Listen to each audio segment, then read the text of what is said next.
extruding along the path.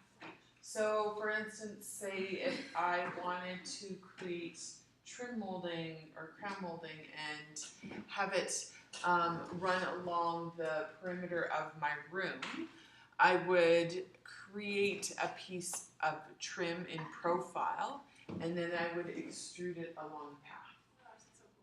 Yeah.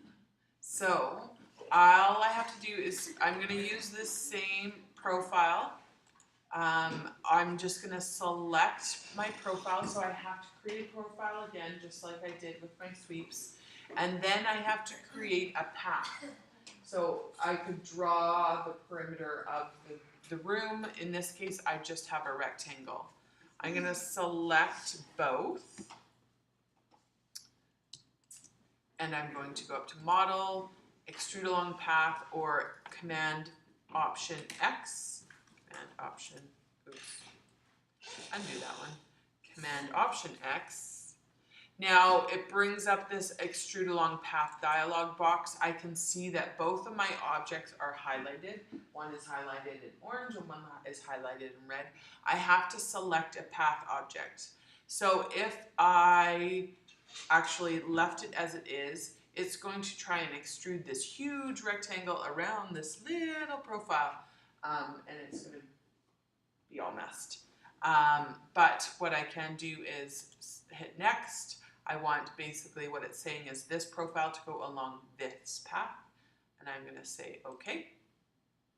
And there is my option. Stop. That happened in 2 seconds. Yes. And actually, if so, I'm going to redo this because if it was, actually, no, I'm not going to. I'm going to. How do you put it inside? I know. Okay, so there. This is what I was gonna do. I was gonna change this and flip it, and then do it.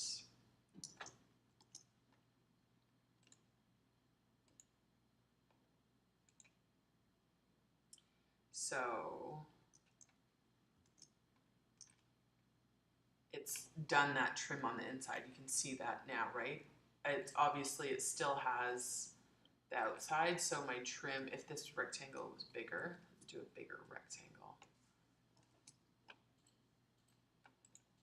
So what I just did there is I flipped it, correct? And that put that trim on the inside of that shape. But if Command Option X, this is the path object, okay.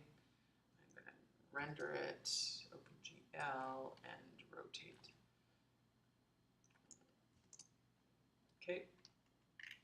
So I can see my trim is on the inside.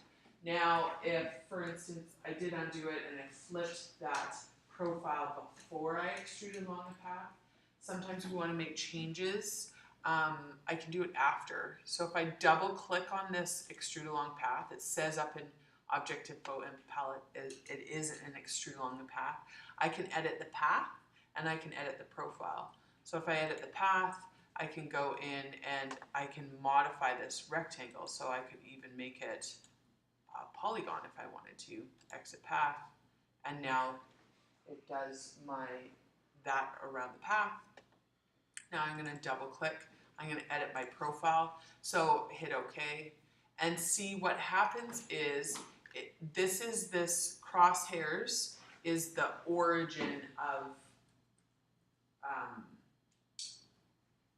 the shape. So my shape, like the corner of it, what it's done is it's placed this point along the corner. I actually want this point to go along the path, so I bring that point into the center.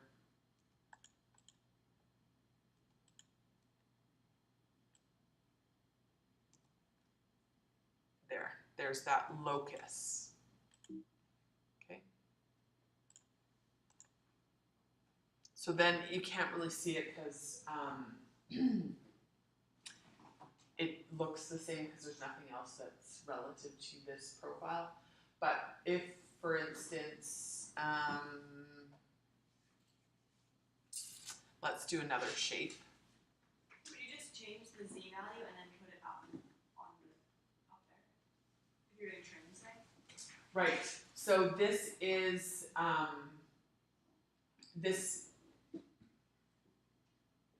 like, let's try something. I'm gonna stop this for now.